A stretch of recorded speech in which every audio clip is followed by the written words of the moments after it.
Hello everybody and a warm welcome to Berringer, and I have a layout update for you.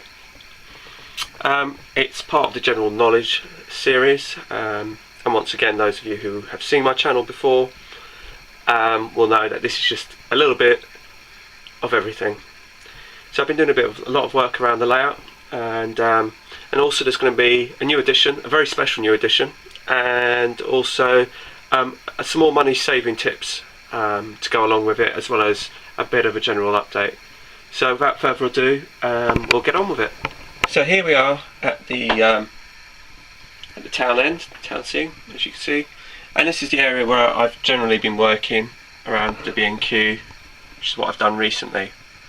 Now what I've done now is I've started laying the road, as I said I was going to. I can't remember if I'd already done the paving, but I've basically laid it and I've painted it, and it's been painted in this concrete colour.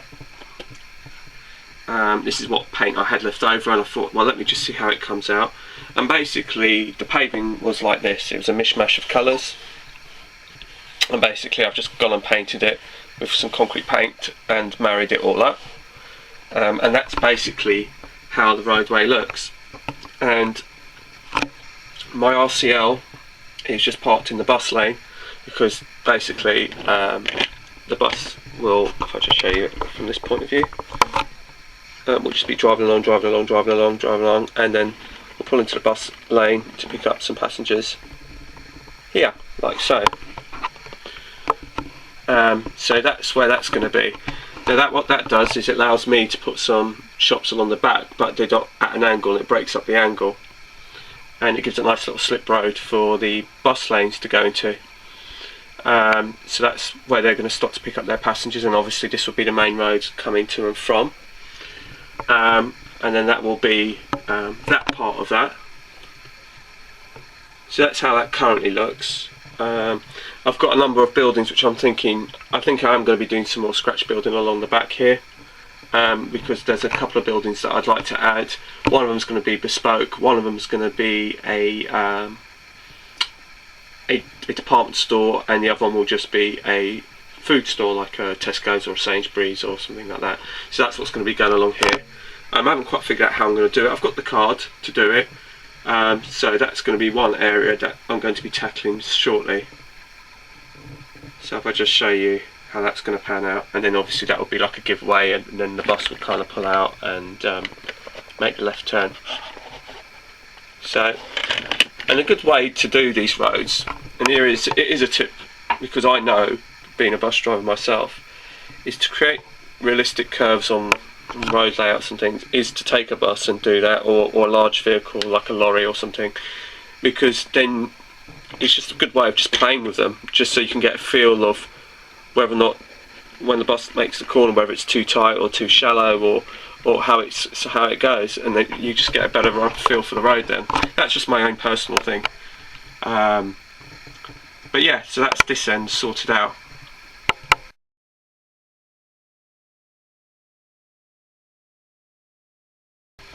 So here we are at Offerdon Hill end, and this is Offerdon Hill station.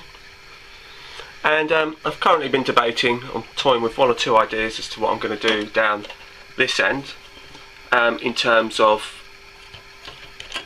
how I was going to tackle this dead end area.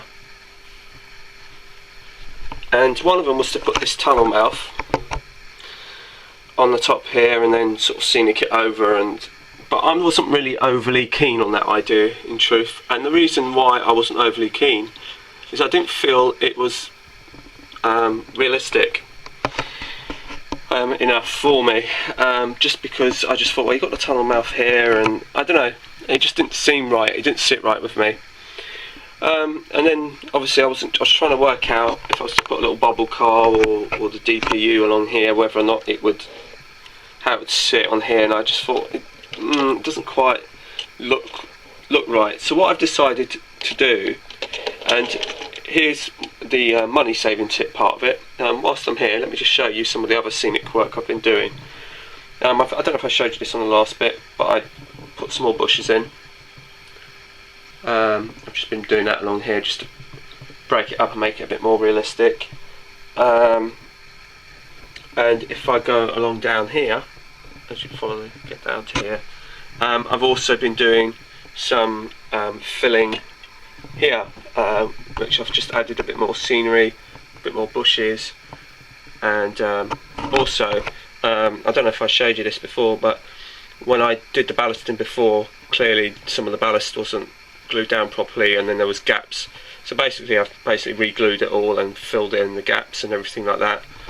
So it's all nice and smooth. I'm thinking of taking all of this out and basically putting a whole line of trees from here all the way till it finishes here, and basically so that kind of overhangs the building. So basically as the train sort of comes down this angle, you won't really be seeing that little corner right on the edge there, on the right there, because the line of trees will kind of be standing tall, hopefully, and blocking that kind of view.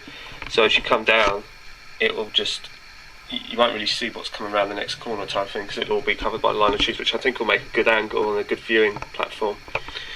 So I've done that and added all these bushes. I've been toying around with this fence, whether or not I was going to put that maybe here, but I'm not sure if it's needed. I don't think it is, so I don't think I will. I've been toying around along here with just adding a bit more bits and pieces along here, just to sort of break up the monotony of the grey. So that's another bit that I've been doing. So back to where we were. If I just do a little rewind, there's Moorwoods. Nothing's actually been done on Moorwoods because I've been dotted around doing all these other little bits and pieces. I bought some mod rock and some cards to do this. So what my new plan is to get rid of this, but I'm still going to keep it. It'll probably get used somewhere anyway. And what I've decided to do is, this is a money saving tip from me once more. Let me just get this out of the way. Sorry, I'll just bung that over there for a minute. What I've decided to do is, I bought this, and you're thinking to yourself, what is that? Now I've got this from Poundland, and basically this is a frame, but this is a frame for, and I'll show you why, and it'll all become clear very shortly, for a mirror. And basically the point of that is the mirror came with this frame. Like I said, I bought it so it came like that for £1, and it just pops right out of the frame. So basically you can just lob the frame because you won't really be needing it, and basically creating a sort of extension to the layout, create that illusion there.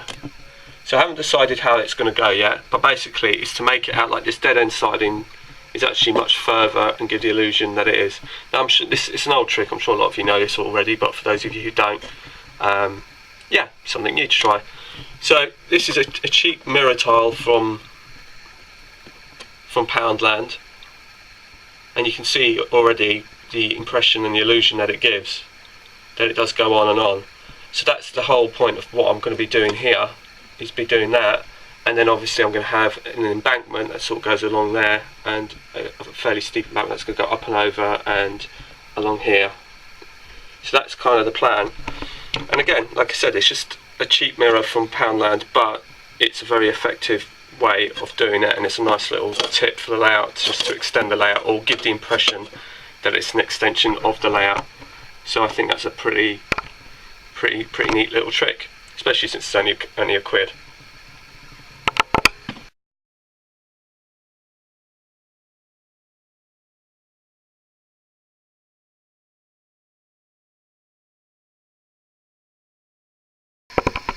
Now we come to the main part of the layout and the new addition, which is sitting right in front of you, and that is the BRS truck rental lorry, which I picked up today, this very morning, at the Model Railway exhibition in my local village called Four Marks.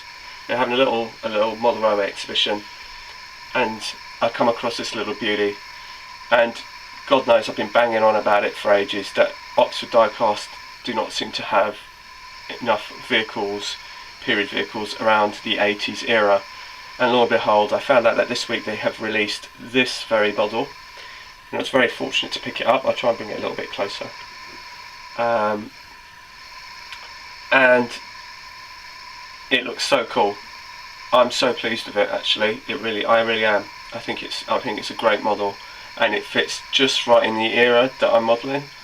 And I'm hoping that Oxford Diecast will be bringing out more vehicles for the 80s era. For whatever reason, they seem to bring out their lorries either for, like, I don't know, 50s or 60s or even before that, and then there's this gap, and then they go for the ultra modern stuff. And so the kind of BR blue era of the 80s tends to get forgotten.